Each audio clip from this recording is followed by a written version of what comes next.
A quick message to everyone before we start the review. I'm going to be a guest at LumiCon this year, October 26th to the 28th in Tampa, Florida. I'm going to be hosting 3 panels over the course of the weekend, and I'm going to be giving away some free stuff to some lucky people who come hang out with us during the panels. I can't wait to be out there with everybody. It's going to be a lot of fun, and we're going to talk a whole bunch of games. I hope I get to see you guys out there.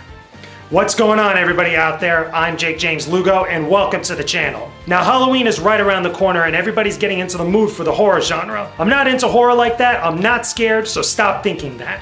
But I'm not opposed to handing out a good butt-whooping alongside the Belmont clan every 100 or so years to good old Count Dracula, which is exactly what we're gonna do today. So since the good Count's butt-whooping is long overdue, let's just dive right into this review. This is Castlevania for the NES.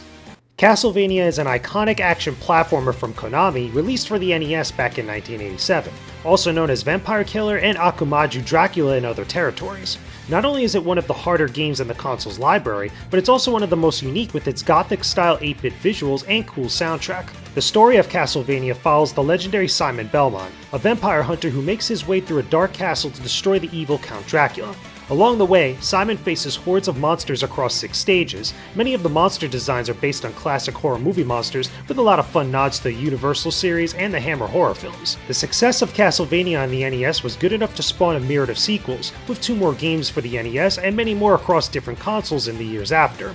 But while the series has changed in many ways, the original game is still a benchmark of excellence for many who grew up with the NES. Now, one of the more forgotten aspects about the original Castlevania on NES is that it's a big homage to classic horror movies. This includes the Universal Horror Monster series, as well as the Hammer horror series that are very popular even to this day. There's a lot of tongue-in-cheek references to different actors like Bela Lugosi and Christopher Lee, as well as a bunch of other actors and different characters that are very popular within those horror movie monster series. Before things got really crazy and anime with the rest of the Castlevania series, there was a lot more of a focus on the surreal and fantasy art style that was really pulled from a lot of the classic Universal movie monster series from the 30s, 40s, and 50s. This is why you get a lot of different characters and enemies that appear in Castlevania that are real big homages or even direct references to some of those classic monsters, including the Wolfman, the Mummy, and even the Frankenstein monster. But besides that wacky and crazy story that you could only find in a video game, which is the Belmont clan versus Dracula every 100 or so years, one of the most popular things about Castlevania and what it's most notorious for is its difficult gameplay.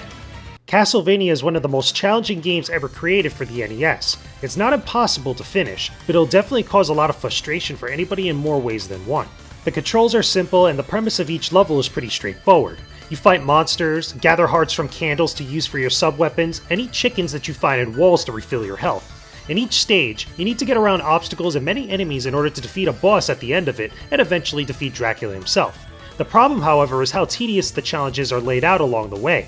Fighting groups of lingering monsters, jumping across bottomless gaps, and avoiding traps are only part of the hazards you need to deal with. The real challenge comes from fighting the mechanics of the game themselves and using them to your advantage in most situations on top of everything else.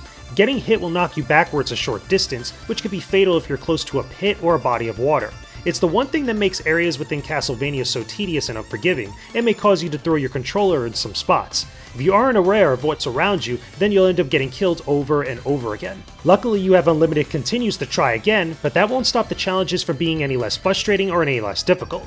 The bosses in each level require a lot of skill and finesse to defeat if you approach them the conventional way, but if you bend the rules a little bit, like using the holy water frequently throughout the game to freeze enemies in place, then you can effectively break things enough to defeat anything with ease. This might seem a bit underhanded, but almost every situation in Castlevania borderline requires you to do so in order to complete the game. It's definitely not pretty, but it definitely gets the job done when you need it to do so. There are very few other games within the NES's library that can match up to the difficulty of the original Castlevania. The only other 2 games that come to mind right now would probably be Ninja Gaiden and the original Ghosts 'n Goblins, making a trifecta of really hard games on the NES. One of my biggest complaints about Castlevania is that you get knocked back pretty far every time you get hit by an enemy attack. This could be something that causes you to fall into pits, or really kind of messes up your flow and sets you up for follow-up attacks from other enemies that are within the area, as you're trying to deal with everything that's coming at you. The other big problem with Castlevania and why it becomes so difficult is that there's so much damage that you could take from many of the bosses that you encounter at the end of each stage. There's certain bosses that you can only get hit about 3 or 4 times before you're completely dead, and that really sucks, especially when you have a full life bar.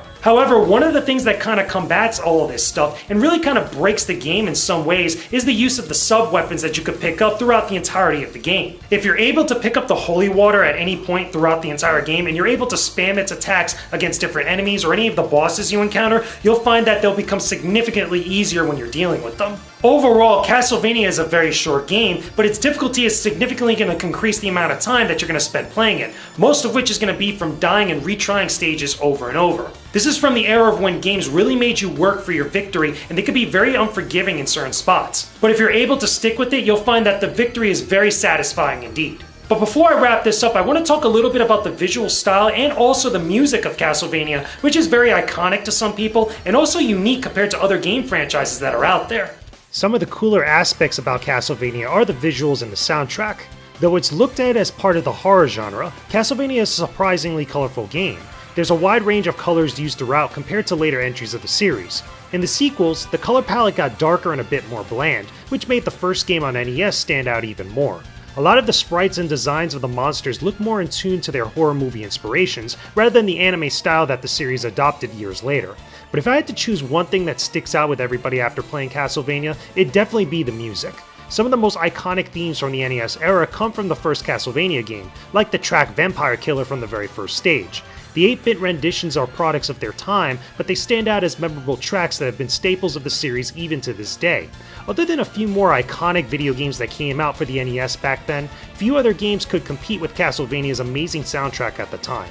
Castlevania has aged surprisingly well, considering it was released back in the late 80s. I feel like Castlevania is one of those games much akin to Super Mario Bros. That everybody should at least play once. Even if you don't complete it and you don't finish it, you should at least experience it and see what it has to offer, because it's a good relic and a good shining example of one of the better earlier times of gaming's history. I highly recommend you do so and give Dracula a good smacking around if you can. Anyway guys, that's my thoughts on Castlevania for the NES. Hopefully you guys enjoyed this video review. Leave me a comment down below in the comment section and tell me what some of your favorite Castlevania games or your favorite Castlevania characters are. Curious to see where you guys stand on this. And don't forget to leave me a like on this video and subscribe to my YouTube channel for all my videos just like this one, all my other game reviews, my podcast shows, my interviews, a whole bunch of great stuff is here for you right now on the YouTube channel. And don't forget guys, I'm on Patreon right now. You guys could support my content on Patreon and get a bunch of different exclusives. I want to give a big shout out to Jasmine Russell, who's been supporting me at the Beast tier level over on my Patreon page. You're getting shout outs for the entire month on every single video that's going to go up here on YouTube. If you guys want that same type of love, make sure you guys check out my Patreon page and pledge at any one of the levels that we have on there. There's a lot of great stuff that I know you're just going to love. That being said, I will talk to all of you guys again very soon. Peace out and stay epic, everybody. Thanks a ton for watching this video review, guys. I really appreciate all the support you've been giving me here on YouTube. Don't forget to subscribe to my YouTube channel for more videos just like this one, and don't forget to leave a like and a comment down below here on this video. I'm going to leave some more videos for you guys to watch here on the side. Hopefully you guys will enjoy them. I will talk to all of you again very soon. Peace out and stay epic, everybody.